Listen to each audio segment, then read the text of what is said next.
Politics பேசுறான். Politics. தமிழ்நாட்டின் சாணக்கியர்களான குருமூர்த்தி மற்றும் ஸ்ரீதர் வேம்பு பாஜகவுடைய தமிழ்நாட்டு பிரதிநிதிகள், திங்க் டேங்க்ஸ் அவங்களே வந்து விஜயுடைய வீரியத்தையும் வீச்சையும் பார்த்து வசனமாடா முக்கியம் படத்தை பாருடாங்கிற அளவுக்கு தம்ப்நெயிலாவே வைக்கிறேன். அப்படிதான் ஆச்சு. அவர் குருமூர்த்தி என்ன சொல்றாருன்னா, நான் ஏற்கனவே சொல்லி இருக்கிறேன், திராவிட சித்தாந்தம் என்பது எப்போதோ செத்துவிட்டது. தமிழர்களுக்கு வந்து ஒரு ஆல்டர்னேட்டிவ் தேவை. திமுகவுக்கும் அதிமுகவுக்கும் மாற்று சக்தி ஒன்று தேவை.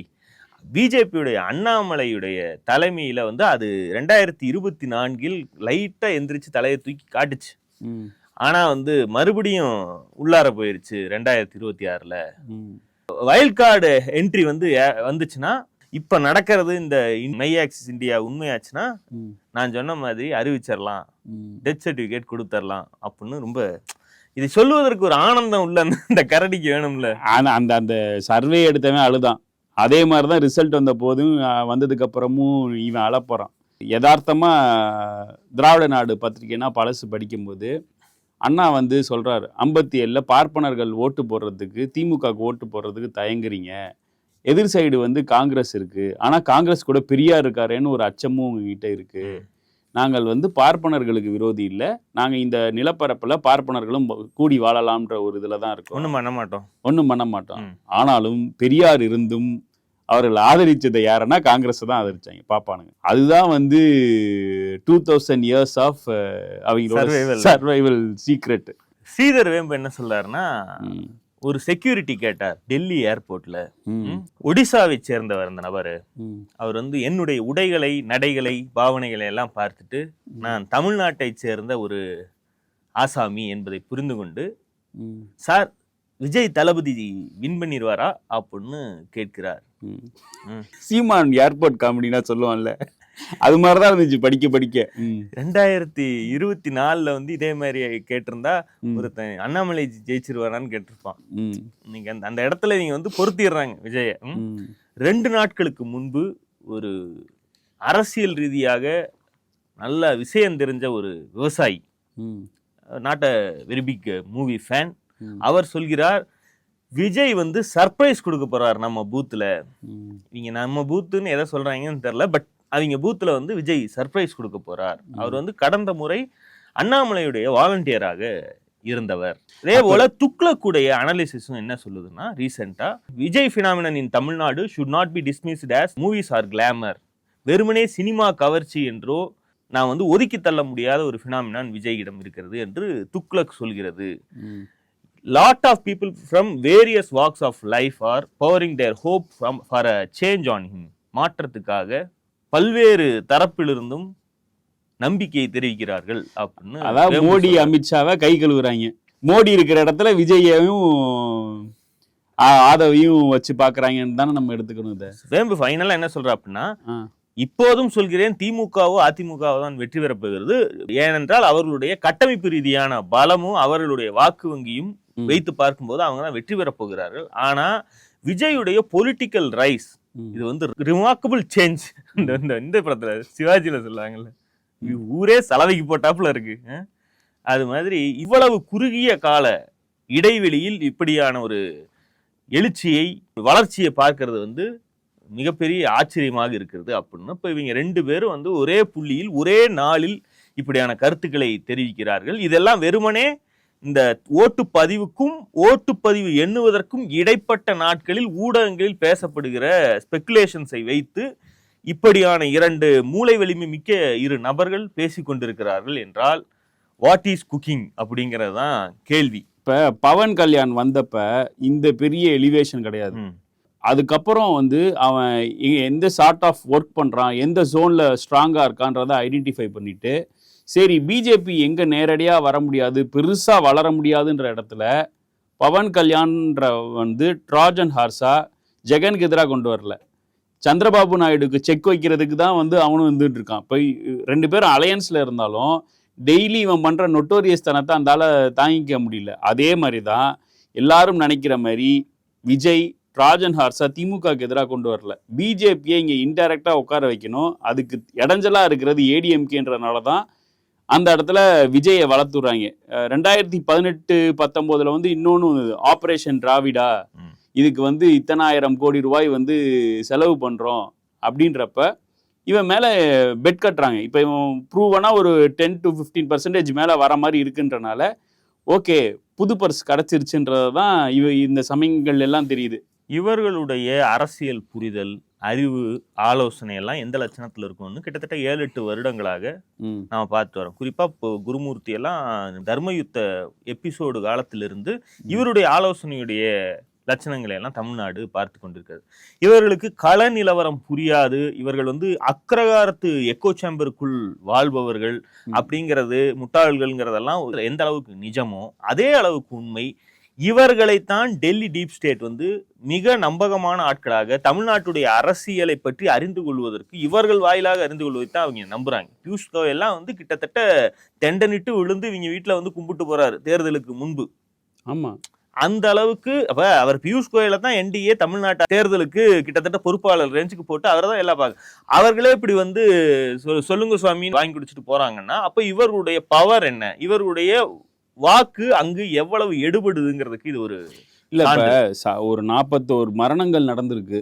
அந்த கேஸை வந்து எஸ்ஐடி போட்டு விசாரிக்கிறாங்க. இங்கேருந்து ஆதவ் அர்ஜுனா போனது பிஜேபி கேண்டிடேட்டோட கூட வந்து என்எஸ்டி எல்லாம் போகுது.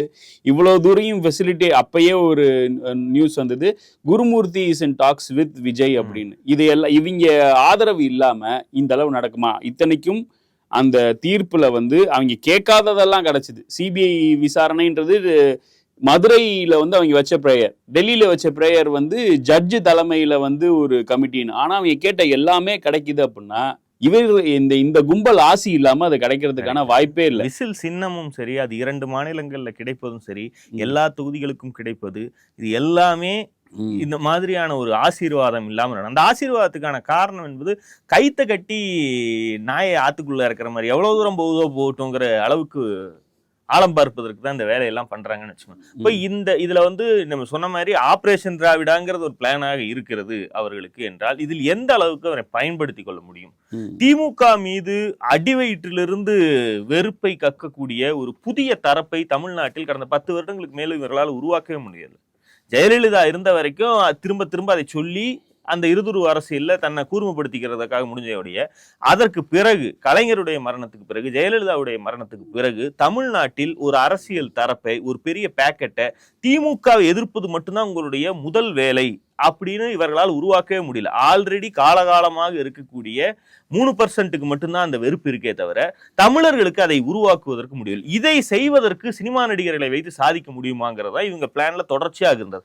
அதில் ஒரு நடிகர் வந்து கழுவுற மீன்ல நழுவுற மீனா தப்பித்து ஓடி விட்டாருங்கிறதுக்கு பிறகுதான் இவர்கள் அடுத்தது யாருன்னு தேடிக்கொண்டே இருக்கிறார்கள். அதில் சிக்கியதுதான் இதுன்னு பார்க்க முடியும். இன்னொன்னு, நடிகர்களால் ஆன பயன் என்னன்னா, இப்ப பல பேர் வந்து ஒரே விஷயத்தை 2 விதமாக சொல்லுகிறார். ஒரு 15% வாக்கு, 20% வாக்கு என்றால் இந்த 20% வாக்கை வைத்து ஒரு சீட்டு கூட வெல்ல முடியாது, சிங்கிள் டிஜிட்ல கூட சீட் கன்வர்ஷன் கிடைக்காதுங்கிறது ஒரு உண்மை. இந்த உண்மையை நீ எப்படி வேணாலும் சொல்லலாம். முதல் தேர்தலிலேயே 80 லட்சத்திலிருந்து 1 கோடி வரை வாக்கு வருகிறது அப்படின்னு அதை பாசிட்டிவாவும் சொல்லலாம். ஒரு சீட்டு கூட அது கன்வர்ஷன்ல வரல, இதுதான் நடக்கும், இதை அடுத்த தேர்தலில் வாங்க முடியாது, இதை தக்க வைக்கிறதே பெரிய விஷயம் அப்படின்னு நெகட்டிவாவும் சொல்லலாம். ஒரு கட்சி என்பது தலைமையிலிருந்து எப்படி அதை அணுகுதோ, வரக்கூடிய வாக்கு அணுகுதோ, அதே லைன்ல தான் அந்த கட்சியை நம்பி வாக்களித்தவர்களும் டிராவல் பண்ணுவாங்க. எல்லாம் என்ன ஏமாத்திட்டாங்க, நான் இப்போ 3 கோடி வாக்கு வாங்கியிருப்பேன், இதெல்லாம் ஃப்ராடுன்னு ஏமாத்திட்டு, ஆமா ஏமாத்திட்டாங்கன்னு சொல்ல போகுதுங்க. இல்லை 30 லட்சம் வாக்கு வாங்கினாலும் இந்த 30 லட்சம் வாக்கு வாங்குவதற்கு சீமான் ஒருத்தன் 15 வருஷம் கத்த வேண்டியது இருந்துச்சு, தொண்டை தண்ணி வத்த. நாங்க பாரு வந்து நின்னோம், என் கால் கூட எல்லா தொகுதியிலையும் படல, சொல்ல போனா 234 தொகுதிக்கே போகல. அவன் வந்து மாவட்டமே பாதி மாவட்டம் தான் போனான், கவர் பண்ணல. அப்படி இருக்கும்போது இத்தனை லட்சம் வாக்கு வந்துருச்சுன்னா அதை பாசிட்டிவாவும் சொல்லலாம். பாசிட்டிவா சொன்னா அதுங்க கைதட்ட போகுது. குரங்காட்டி அவன் என்ன செய்யறானோ அதே தான் திருப்பி செய்ய போகுது. இந்த எண்ணிக்கை என்பது, நீங்க இதுக்கு ஒரு சின்ன உதாரணம் ஒண்ணு, 2024 நாடாளுமன்ற தேர்தல்ல தமிழ்நாட்டில் இதே அளவுக்கு வாக்குகள் தான் பதிவாகுது. அதில் திமுக கூட்டணி பெற்ற வாக்குகள் கிட்டத்தட்ட 2 கோடி. மொத்தமா 46% வாக்குகளை வந்து திமுக கூட்டணி பெறுகிறது. அதிமுக கூட்டணி 1 கோடி வாக்குகளை பெறுது. அது வந்து 23% விழுக்காடு வருது. இது ரெண்டு தானே கண்ணுக்கு படுற மாதிரி இருக்கு. உண்மையில அதுல ஆட்டத்திலேயே இல்லாத, எந்த கருத்து கணிப்புகளிலும் வெற்றி பெறும், ஒரு சீட்டை கூட வெற்றி பெறும்னு யாருமே சொல்லாத, ஆல்ரெடி டம்மி பீஸாவே இருந்த, அதிமுகவால் கடைசி நேரத்தில் கலற்றி விடப்பட்டதாக கருதப்பட்ட என்டிஏ, பாஜக தலைமையிலான என்டிஏ, அதற்குள் பாமக, தமிழ் மாநில காங்கிரஸ், அம்மா மக்கள் முன்னேற்ற கழகம், அதுபோக பலாப்பழம், இவர்கள் எல்லாம் சேர்ந்து நின்றார்கள். இது 80 லட்சம் வாக்குகளை தமிழ்நாடு முழுக்க வாங்கியது. எந்த பரபரப்பும் கிடையாது. இவர்கள் வெல்ல மாட்டார்கள்னு தமிழ்நாட்டுல எல்லாருக்கும் தெரியும். எந்த ஊடகங்கள்லையும் இவர்கள் ஒரு சீட்டு வெல்வதற்கான வாய்ப்பு இருக்குன்னு கூட யாரும் பேச காண. இவ்வளவு சட்டிலா நடந்த இதுலயே 80 லட்சம் வாக்குகள் வெல்லாதுன்னு தெரிந்த ஒரு அணிக்கு விழுகிறது. இன்னும் சொல்ல போனால் இவங்க எல்லாரும் சொல்றாங்கல்ல, அதிமுகவுடைய மிகப்பெரிய பலவீனமே பாஜக தான், பாஜகவை கழட்டி விட்டா அதிமுக மீண்டு எழுந்துரும் சொல்றாங்கல்ல. அப்படி கலற்றி விடப்பட்ட பாஜக தலைமையிலான கூட்டணிக்கு இதே தமிழ்நாட்டில் 80 லட்சம் வாக்குகள் விழுகிறது என்றால் 80 லட்சத்தை நீங்க சின்னதுன்னு சொல்லணுமா பெருசுன்னு சொல்லணுமான்னு நீங்க உங்களுடைய முடிவுக்கே விட்டு விடுங்க. இப்ப ஃபர்ஸ்ட் எலெக்ஷன்ல வந்து கேப்டன் 8% வாங்கினாரு. ஃபர்ஸ்ட் எலெக்ஷன்ல 8% வாங்கினாருன்றத பெருமையா சொல்றாங்க. ஆனா அவர் நின்ன தொகுதியில அவர் 37.5% வாங்கினால்தான் அவரால் வின் பண்ண முடிஞ்சது. அவரு நின்ன தொகுதியை அவர் ரொம்ப செலக்டிவா வின் பண்ணாரு. எங்கன்னா ஏடிஎம்கேவும் டிஎம்கேவும் எங்க கோரா ஸ்ட்ராங்கா இருக்காங்களோ அங்க வந்து தாராளமா வந்து ஓட்டோட இன்னொரு ஃபேக்ஷன் இருக்கும், அதை ஃபுல்லா கன்சால்டேட் பண்ணுன்ற பிளான் பண்ணி அங்க ஒர்க் அவுட் பண்ணி அப்படி நின்னாரு. விஜய் அப்படி எதுவும் வந்து ஒன்றும் பண்ணவே இல்லை. இன்னொன்று, விஜய் வந்து 90 லட்சம் ஓட்டு வாங்கினாலும் இவங்க பர்சன்டேஜை இன்டூ சீட்ஸ்ன்னு போடுறாங்க. அது வந்து கணக்கு கிடையாது. எந்த ஒரு தொகுதியிலையும் 34 to 34 தான்னா வின்னிங் ப்ராபபிலிட்டி இருக்கு. அது வந்து தாவேகா ரீச் பண்ணுமான்றது தான் கொஸ்டின். இவங்க யாருமே வந்து அவங்களோட அனுமானத்தையும் விருப்பத்தையும் சொல்லிட்டு இருக்காங்களே தவிர இதை வந்து யாரும் உடைக்கிறது இல்லை. இந்த இவ்வளோ நம்பர்ஸ் வரும். இன்னொன்று, தமிழ்நாட்டை பொறுத்தவரையும் பூத்துக்கு பூத்து சர்வே எடுக்கணும். பூத்துலயுமே தெருக்கு தெரு மாறும். ஒரு தெரு, ஏன்னா இது வந்து ஒரு காஸ்டிஸ்ட் சமூகம்ன்றது ஃபுல்லாவே தெரியும். உதாரணத்துக்கு அரியலூர்ல ஒரு பூத்துல டிஎம்கே ரொம்ப ஸ்ட்ராங்கா 60% வாங்கும், இன்னொரு பூத்துல 30-35 வரும். இப்ப இந்த ஓரணியில் தமிழ்நாடு எக்ஸசைஸ் எல்லாம் பண்ணி ஒரு 30%க்கு மேல அது ரீட்டைன் பண்ண முடியும். அது மாதிரி விஜயால ஒரு எல்லா பூத்துலையும் வர வைக்க முடியுமா, அதிமுகனால முடியுமான்றதான் இப்ப பெரிய கொஸ்டின். இப்படி ஒரு நடிகன் பெரிய வேலை எதுவுமே செய்யாமல் மாற்றத்தை தருகிறேன்னு சொல்லி லட்சக்கணக்கில் வாக்குகளை வாங்குகிறார் அப்படிங்கிறது உண்மையானால் இதில் இதர கட்சிகளுக்கு இருக்கக்கூடிய செய்தி என்னங்கிறதான் பார்க்கணும். நாளைக்கு தேர்தல் முடிவுகள் 4ஆம் தேதி வரப்போகுது. வந்ததற்கு பிறகு அவர்கள் பேசுவார்கள் உண்மைனாலும் அது வெற்றி பெற்ற அல்லது தோத்தவர்கள் சொல்ற கருத்தா இருக்கும். நீங்க ஜெயிச்சிட்டீங்க இப்படித்தான் சொல்லுவீங்க, அல்லது நீங்க தோத்துட்டீங்க இப்படித்தான் சொல்லுவீங்கன்னு. ஆனால் தேர்தல் முடிவே வருவதற்கு முன்பே அதை பேசுவதுங்கிறதுல ஒரு பாயிண்ட் இருக்கு. குறிப்பா ஏழைகள், தலித்துகள் சினிமா நடிகனை நம்புகிறார்கள், கட்சிகளை நம்புவதில்லை என்றால் அங்க யோசிக்க வேண்டியது அந்த மக்களை விடவும் அவர்களுக்காக வேலை செய்கிற, அந்த வாக்குகளை வாங்குவதற்காக உழைக்கிற ஆல்ரெடி இருக்கக்கூடிய இடதுசாரிகளும் எல்லா கட்சியுமே. ஜெயலலிதா இருந்த வரைக்கும் அதிமுகவுடைய கோர் வாக்கு வங்கியில ஒண்ணு இல்லையா தலித்துகள். அப்போ எல்லாரிடமும் இருந்தா அது போகுது. அப்போ எம்ஜிஆருடைய போஸ்டரை விரித்து படுத்து தூங்கக்கூடிய அந்த தலைமுறை இன்றைக்கு இல்லை அப்படின்னு ஒரு 5-6 வருடங்களுக்கு முன்பு வரைக்கும் எல்லாரும் பேசிக்கிட்டு இருந்தாங்க, நினைச்சுக்கிட்டு இருந்தாங்க. அந்த கூட்டம் என்றைக்குமே இருந்தது, இன்றைக்கும் இருக்கிறதுங்கிறதான் இப்ப நம்ம பார்க்கக்கூடிய செய்தி. அது சித்தாளுகளாக மட்டும் இல்லை, நல்லா படிச்ச, நல்ல வேலையில் இருக்க, சமூகத்துடைய எல்லா வர்க்க நிலைகளிலும் இது மாதிரியான தற்குறிகள் இருக்குங்கிறது தான் இப்ப நம்ம பாக்குறோம். அதுலதான் இவங்க அதிர்ச்சி ஆகிறாங்க. எல்லாம் வாழ்க்கை தரம் உயர்ந்திருக்கிறது, மூளை மட்டும் மங்கிட்டே போகுது அப்படிங்கிறாங்க. இது எப்பவுமே இருக்கக்கூடிய ஒரு கூட்டம். திமுக அதிமுக விடுங்க, இவருடைய வாக்குகளை வாங்குவது என்பதுல திமுக அதிமுகவுக்கு இருக்கக்கூடிய சிக்கல் என்பது இவர்கள் 50 ஆண்டுகளுக்கு மேலாக மாறி மாறி ஆட்சி புரிந்திருக்கிறார். இவருடைய அதிருப்தியுடைய மிக முக்கியமான தன்மையே இவர்கள் தானே ஆட்சியிலே இருக்காங்க, இவங்க கிட்ட இருந்து தானே எனக்கு மாற்றமே வேணும் அப்படின்னா இவங்களை எதிர்த்து இவர்களுக்கு மாற்றாக ஒன்றை பார்க்கிறார்கள். அப்போ இதிலிருந்து தான் மாற்றம் வேண்டும், அந்த மாற்றம் வந்தால் நாடு வந்து வல்லரசாக மாறிவிடும் இவர்கள் நம்புகிறார்கள். அந்த நம்பிக்கை வந்து முட்டாள்தனமானதுங்கிறது வேறொரு டிபேட்.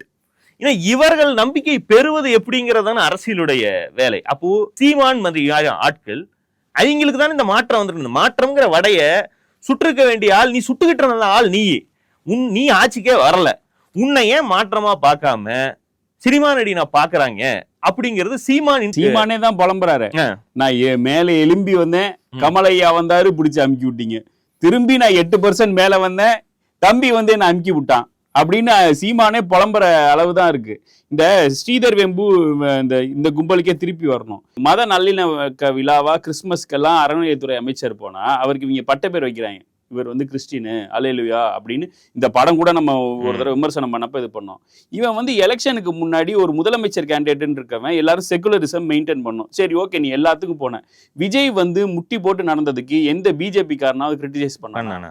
அப்ப இவங்களோட இந்து ஆதரவுன்றதும் ஒரு மித்து தான். இவங்களுக்கு வந்து ஆட்சியை பிடிச்சி சொரண்டணும் பெருசா.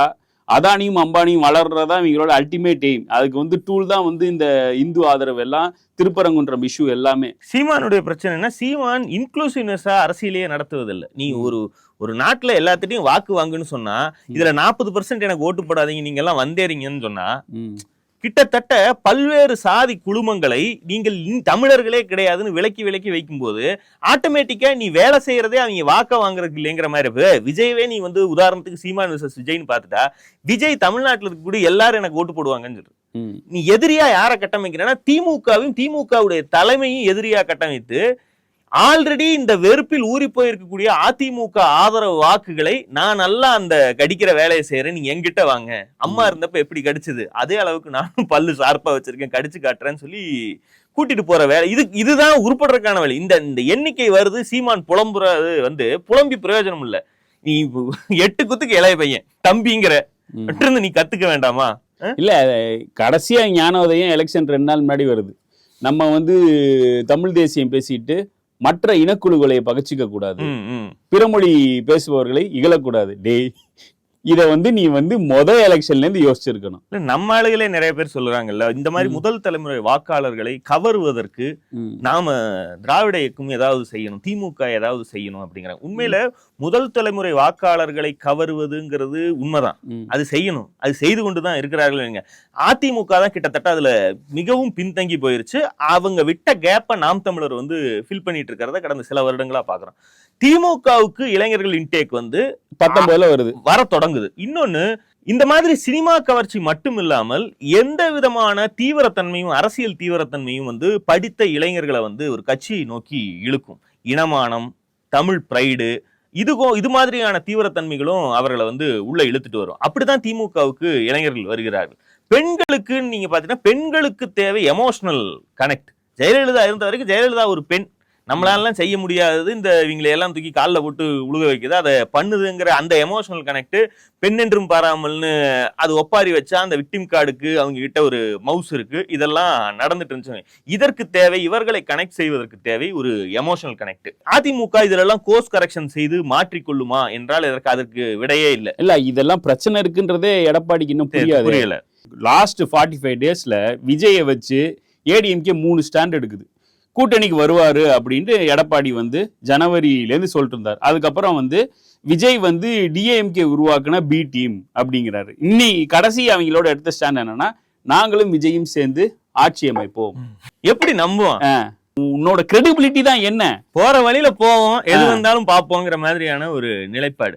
அடிப்படையில இந்த தலைமுறை வாக்காளர்களிடம், இவர்கள் சொல்லக்கூடிய இந்த புதிய வாக்காளர்களிடம் ஒரு பேட்டர்ன் ஒண்ணு பாக்குறேன். ஒரு மனநிலை மாற்றம் ஒண்ணு இருக்கு. அதாவது இன்றைக்கு இருக்கக்கூடிய அரசியல்வாதிகளோடு தங்களை வந்து கனெக்ட் பண்ணிக்க அவங்களுக்கு ஏதோ ஒரு பிரச்சனை இருக்கு. அதுக்கு காரணம் முக்கியம் வந்து வயது.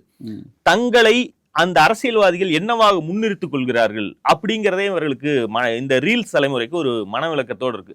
எப்ப பார்த்தாலும் ஒன்றிய அரசுடைய பாராமுகம், வஞ்சிக்கும் தன்மை, தமிழ்நாட்டுடைய உரிமைகள், இதெல்லாம் இவங்களுடைய ரீல்ஸ் மனநிலைக்கும் அதுக்கும் சம்பந்தம் இல்லாத ஒரு பேரலல் வேர்ல்டா இருக்கு. இவர்களுக்கு எது கனெக்ட் ஆகுதுன்னா ஹார்டின் விடுற, இப்படி காட்டுற இதெல்லாம் தான் அவங்களுக்கு பிடிக்குது. இத வந்து ஒரு அரசியல் இயக்கம், அறிவி இயக்கம் வந்து அப்படியே இதே ஸ்டெப்ப நான் போடுறேன்ட்டு பண்ணா உள்ளதும் போச்சுடா. சிஎம் வந்து டீலிமிட்டேஷன் டிராஃப்ட கிழிச்சாரு, எரிச்சாரு, எல்லாம் பண்ணாரு. அதையெல்லாம் விட்டுட்டு சென்சேஷன் ஆனது வந்து அவர் செஞ்ச அந்த அதுதான் வந்து ஆகுதுன்றப்ப ஒண்ணு இல்லப்ப. இப்ப இந்த எலெக்ஷன்ல 13 to 14 லட்சம் ஃபர்ஸ்ட் டைம் ஓட்டர்ஸ் இருக்காங்க.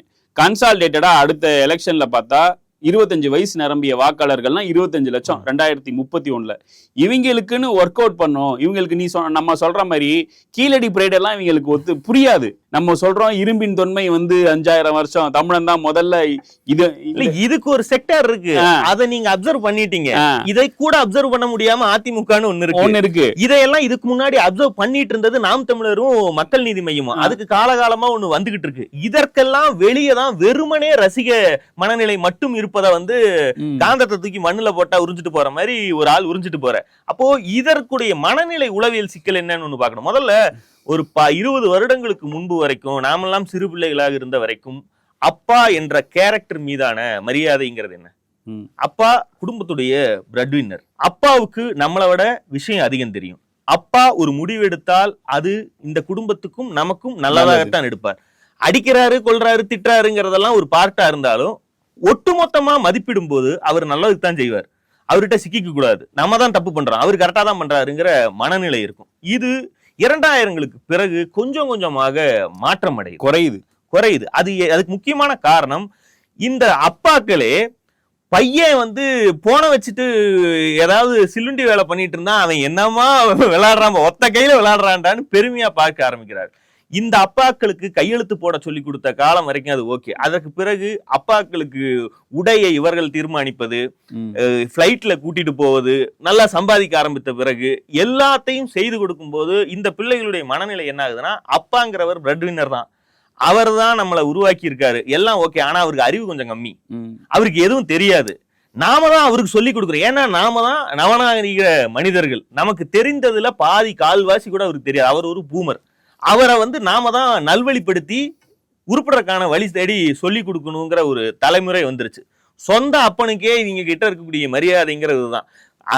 ஓட்டை நான் சொல்ல கேட்காம போய் குத்திட்டு திண்ணையில ஃபேனை போட்டு படுத்திருக்கான் பாருன்னு ஒருத்தன் சொல்றான். இல்ல வெளில படுக்க போட்டிருக்கானுங்க. இன்னைக்கு வரைக்கும் அந்த ஆள் தான் இவனுக்கு சோறு போட்டுக்கிட்டு இருப்பான். அந்த ஆள் சம்பாத்தியத்துல அவன் தின்ட்டு இருப்பான். ஆனா இவனுக்கு இந்த ஏத்தம் எங்க வருதுன்னா, அந்த ஆள் கொடுத்த இடம் தூக்கி போட்டு மிதிக்காம விட்டதுடைய குறை. இதுதான் இவர்களுக்கு அப்பா மீதான மரியாதை. இப்படி இருக்கக்கூடியதுல இன்னைக்கு அரசியல்வாதிகள்ல கிட்டத்தட்ட 40-50% பேர் தாத்தா லெவல்ல இருக்காங்க. வெள்ளை வேஷ்டி கட்டிட்டு அரசியல் செய்பவர்களை பார்த்தாலே இவர்களுக்கு கனெக்டே பண்ணிக்க முடியல. அவங்களால ஒரு அவர்ஷன் இருக்கு, அவங்களால கனெக்ட் பண்ணிக்க முடியல. இவர்களுக்கெல்லாம் எதுவுமே தெரியாது, நான் தான் புழுத்தி எனக்கு தான் வளர்த்திங்கிற அடிப்படையில தான் இவங்க அரசியலையே அணுகிறார். இதனுடைய சதவீதம் என்னங்கிறதெல்லாம் தேர்தல் முடிவு வந்தாதான் தெரியணும். ஆனா இவர்களை நீங்க எப்படி கனெக்ட் பண்ணுவீங்க? ஆனா அது தானாவே நடக்கும். இன்னைக்கு அதற்கு பிறகு வரக்கூடிய புதிய அரசியல்வாதிகள் பேண்ட் மட்டுமே போடுகிறார்கள், இவர்களுக்கு புரியக்கூடிய மொழியில பேச தொடங்குகிறார்கள். இந்த கோர்ஸ் கரெக்ஷன் ஒரு கட்சி, எல்லா கட்சியுமே கொஞ்சம் கொஞ்சமா அதை நோக்கி. இத்தனை பேசக்கூடிய சீமான், மரபுக்கு போகக்கூடிய சீமான் வேட்டி எப்ப கட்டனா? அவன் வீட்டுல பொங்கல் கொண்டாடுறதையும் அர்ச்சனை பண்றதுக்கு போறப்பையும் தவிர அந்த ஆள் வேட்டி கட்டுறதுல. இதற்கு பின்னால் எல்லாம் நமக்கு வரக்கூடிய வாக்கு என்ன, அவனுக்கு என்ன புரியுது அப்படிங்கறதுல ஒரு தீவிரமான திட்டமிடல் இருக்குன்னு வைங்க. இதற்கெல்லாம் தகவமைவதுங்கிறது ஒரு கட்சிக்கு அல்ல, எல்லா கட்சிக்குமே ஒரு காலத்துடைய கட்டாயம். அதனால அது தக்கன பிழைக்குங்கிற மாதிரி இது தேவை, இது இருந்தால்தான் அதிகாரத்தை பிடிக்க முடியுங்கிற ஒரு நிலைமை வந்தால் இவர்களுக்கான ஸ்டெப்புகளையும் எல்லாரும் போடத்தான் செய்வாங்க. 2014க்கு அப்புறம் கொள்கை பேசினாதான் டிஎம்கே எக்ஸிஸ்ட் ஆகுன்ற ஒரு நிலைமை, தமிழ்நாடு சேவ் பண்ண முடியும்ன்ற நிலைமை வந்தப்ப வீரியமா பெரியாரையும் அண்ணாவையும் கொண்டு போய் சேர்க்க ஆரம்பிச்சாங்க. இப்போ இவங்க சொல்ற அந்த முதல் தலைமுறை வாக்காளர்கள்ன்றது 25 லட்சம் பேத்துக்கிட்ட போய் நம்ம பெரியாரையோ அண்ணாவையோ சொன்னா புரியாது.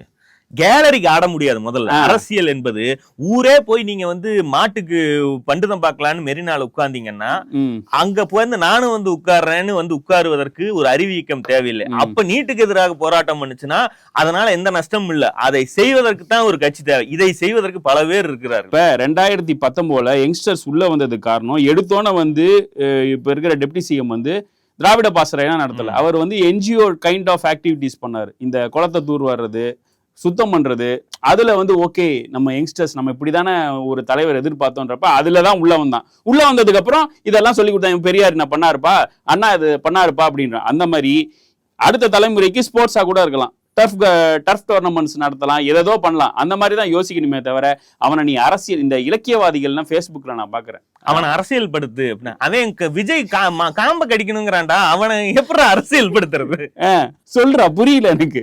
பூஜா கிட்ட பார்த்து கேட்கறான், எப்படி இவ்வளவு ஹாட்டா இருக்காரு, எப்படி நீ எமோஷன்ஸை கண்ட்ரோல் பண்ணுன்னு. அவன்கிட்ட போய் பெண் ஏன் அடிமையானால் புக்க நீ தான்டா அவனை மேக்கப் எல்லாம் பார்த்தது இல்ல, பூஜா கிட்டே பார்த்திருக்காடா. இப்ப இதுல யாருக்கு பெண் ஏன் அடிமையானால் புக்க படிக்க சொல்லணும்? இவனுக்கு படிக்க சொல்றதா அவளுக்கு படிக்க சொல்றதா புரியல எனக்கு. 4ஆம் தேதி எடப்பாடி பழனிசாமி ஒரு பதிலை சொல்லட்டும். அவருக்கு தான் இது இந்த தேர்தல் வந்து மிக முக்கியமான தேர்தல். இவங்களை எல்லாம் எப்படி கட்டி மேய்க்க போகிறோம்? ஆல் பாஸ் போட்டனே ஐயா, அவரை கடைசியா எடுத்த ஆயுதம் அஸ்திரமே அதுதான். அது மட்டும் போதாது என்பதுதான் இந்த தேர்தலுடைய முடிவா இருக்கட்டும். இந்த குருமூர்த்தி அண்ட் வேம்பு மாதிரியான ஆட்கள் பர்சு பார்க்கிறார். இது நல்லா இருக்கும் போலயே, இந்த இத ஓட்டம் விட்டு பார்க்கலாம் போலயே அப்படிங்கிற நினைப்புக்கு வந்திருக்கிறார்கள். இதைத்தான் இவங்க டெல்லிக்கும் சொல்லுவாங்க. மீண்டும் சந்திப்போம். நன்றி, வணக்கம். பாலிடிக்ஸ் பேசுறோம். பாலிடிக்ஸ்